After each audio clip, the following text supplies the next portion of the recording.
നമസ്കാരം പ്രിയപ്പെട്ടവരെ. മിക്കവാറും നമ്മൾ എല്ലാവരും തന്നെ മഹാഭാരത കഥയുടെ തുടക്കം എന്ന നിലയിൽ ശന്തനു മഹാരാജാവിന്റെ ചരിത്രം മുതൽക്കായിരിക്കും കേട്ടിട്ടുണ്ടാവാൻ സാധ്യതയുള്ളത്. ഈ പാണ്ഡവരും കൗരവരും കുരുവംശത്തിലെ രണ്ട് ജ്യേഷ്ഠാനുജന്മാരായ രാജാക്കന്മാരുടെ മക്കളാണെന്നും അവർ തമ്മിൽ രാജ്യാവകാശ തർക്കമുണ്ടാകുന്നു. തുടർന്ന് കുരുക്ഷേത്ര യുദ്ധം നടക്കുന്നു. ഈ യുദ്ധത്തിൽ പാണ്ഡവർ വിജയം നേടിയിട്ട് രാജ്യാവകാശം നേടുന്നു. ഇങ്ങനെയൊക്കെ ആയിരിക്കും മഹാഭാരതത്തിന്റെ ഒരു ഏകദേശ രൂപമായിട്ട് നിങ്ങളുടെ മനസ്സിൽ ഉണ്ടാകാനായിട്ട് സാധ്യത. യഥാർത്ഥത്തിൽ ഈ കൗരവരുടെയും പാണ്ഡവരുടെയും വംശാവലിയുടെ ആരംഭം എവിടെ നിന്നാണെന്ന് നിങ്ങൾക്ക് എന്തെങ്കിലും ഐഡിയ ഉണ്ടോ? ഇല്ല എങ്കിൽ വീഡിയോ പൂർണ്ണമായിട്ട് കണ്ടോളൂ. വളരെ വ്യക്തമായിട്ട് വളരെ വിശദമായിട്ട് പറഞ്ഞുതരാം. ഇത് കേട്ടോളൂ. ദേവമാതാവായ അതിഥിയുടെ പേരക്കിടാവ് മനുവിൽ നിന്നുമാണ് ഭരതവംശത്തിന്റെ ചരിത്രം തുടങ്ങുന്നത്. വിഷ്ണുവിൽ നിന്ന് അനുക്രമമായി ബ്രഹ്മാവ്, അത്രി, ചന്ദ്രൻ, ബുധൻ, പുരുരവസ്, ആയുസ്, നഹുഷൻ, യയാതി എന്നിവർ ജനിച്ചു. യയാതിയുടെ പുത്രന്മാരായ പുരുവിൽ നിന്ന് പൗരവരും യദുവിൽ നിന്ന് യാദവരും ഉണ്ടായി. ഈ പുരുവിന്റെ 17ാം തലമുറക്കാരനാണ് ദുഷ്യന്തപുത്രനായ ഭരതൻ. ഈ ഭരതൻ ഭരിച്ച രാജ്യമായതിനാലാണ് നമ്മുടെ രാജ്യത്തിന് ഭാരതം എന്ന പേര് വന്നിട്ടുള്ളത്. ഭരതന്റെ പിൻഗാമികളായി ധാരാളം ദേവസമന്മാരായ രാജാക്കന്മാർ ജനിച്ചു. ഭരതന് ശേഷം 7ാമത് രാജ്യഭാരമേറ്റ രാജാവായ കുരുരാജാവ് പ്രദീപന്റെ പുത്രനായിരുന്നു ശന്തനു മഹാരാജാവ്. ശന്തനുവിന് ഗംഗാദേവിയിൽ ജനിച്ച പുത്രനാണ് ദേവവ്രതൻ. ഈ ദേവവ്രതനാണ് പിന്നീട് ഭീഷ്മർ എന്ന പേരിൽ പ്രശസ്തനാവുന്നത്. ഇതിന്റെയൊക്കെ ഡീറ്റെയിൽഡ് വീഡിയോ നമ്മൾ നേരത്തെ ചെയ്തിട്ടുണ്ട്. അതിന്റെ ലിങ്ക് ഐ ബട്ടണിൽ കൊടുത്തിട്ടുണ്ട്. ഇതുവരെ കണ്ടിട്ടില്ലാത്തവർ ഒന്ന് കയറി കണ്ടോളൂ കേട്ടോ.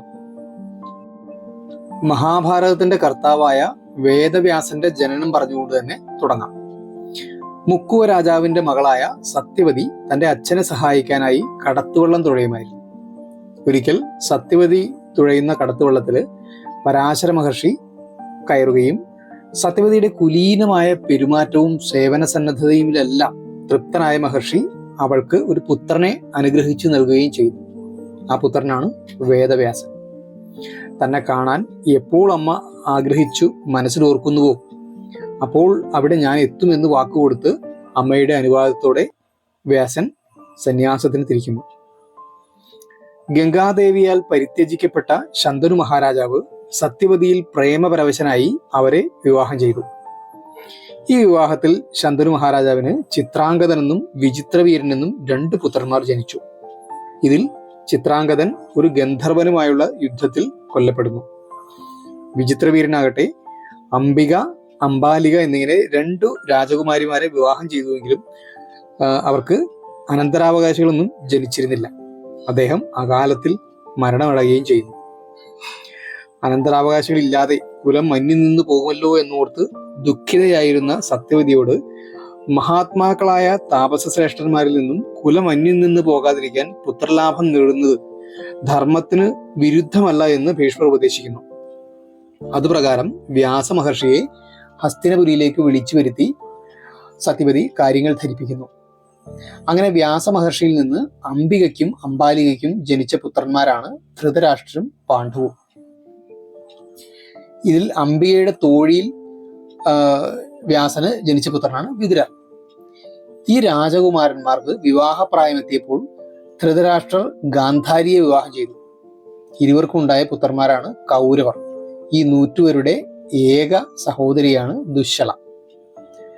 ധൃതരാഷ്ട്രരുടെ സഹോദരൻ പാണ്ഡു കുന്തി, മാദ്രി എന്നിങ്ങനെ 2 രാജകുമാരിമാരെ വിവാഹം ചെയ്തു. ഇതിൽ കുന്തിയിൽ യുധിഷ്ഠിരൻ, ഭീമൻ, അർജുനൻ എന്നീ 3 പുത്രന്മാർ ജനിച്ചു. നകുലൻ, സഹദേവൻ എന്നീ 2 പുത്രന്മാർ മാദ്രിയിലും ജനിച്ചു.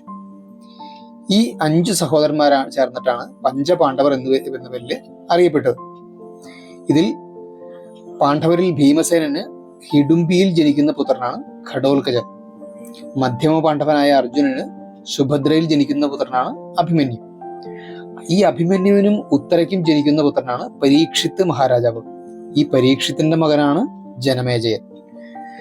ജനമേജയ മഹാരാജാവ് നടത്തുന്ന സർപ്പസത്രവേദിയിൽ വെച്ച് അദ്ദേഹം ആവശ്യപ്പെട്ടതിന് പ്രകാരം വ്യാസന്റെ ശിഷ്യനായ വൈശമ്പായനൻ പറയുന്ന ആഖ്യായികയാണ് നാം ഇന്നറിയുന്ന മഹാഭാരത ഇതിഹാസ കഥയായിട്ട് പരക്കെ ലഭ്യമായിരിക്കുന്നത്. അപ്പോൾ ഇത്രയൊക്കെയാണ് മഹാഭാരതത്തിന്റെ വംശാവലിയായിട്ട് ഏറ്റവും ലളിതമായിട്ട് പറഞ്ഞു തരാനായിട്ടുള്ളത്. ഈ കാര്യങ്ങളൊക്കെ അറിയുന്നവര് ഒരുപാട് പേരുണ്ടാവാം, എന്നാൽ അറിയാത്തവർക്ക് വേണ്ടിയിട്ടാണ് ഇത് പറഞ്ഞു വെച്ചിട്ടുള്ളത്. അപ്പോൾ ഏതെങ്കിലും ഭാഗങ്ങളൊക്കെ വിട്ടുപോയിട്ടുണ്ടെങ്കിൽ ഇതിനെക്കുറിച്ച് കൂടുതൽ അറിയാവുന്നവര് ഒന്ന് കമന്റിൽ കുറിച്ചോളൂ. ഒപ്പം നമ്മുടെ ചാനൽ ഇഷ്ടപ്പെടുന്നവര് ഒന്ന് സബ്സ്ക്രൈബ് ചെയ്തുകൊണ്ട് സപ്പോർട്ട് ചെയ്തോളൂ. കാരണം നിങ്ങളുടെ സപ്പോർട്ട്, ആത്മാർത്ഥമായിട്ട് സപ്പോർട്ട് ഉണ്ടെങ്കിൽ മാത്രമാണ് ഈ ഉദ്യമം പൂർത്തീകരിക്കാനായിട്ട്, അതും എങ്ങനെയാ വിജയകരമായിട്ട് പൂർത്തീകരിക്കാനായിട്ട് കഴിയുള്ളൂ. ഓക്കെ, അപ്പോ വരുന്ന വീഡിയോയിൽ നമുക്ക് കണ്ടുകൊണ്ടേയിരിക്കാം, മഹാഭാരത കഥകൾ കേട്ടുകൊണ്ടേയിരിക്കാം. നമസ്കാരം.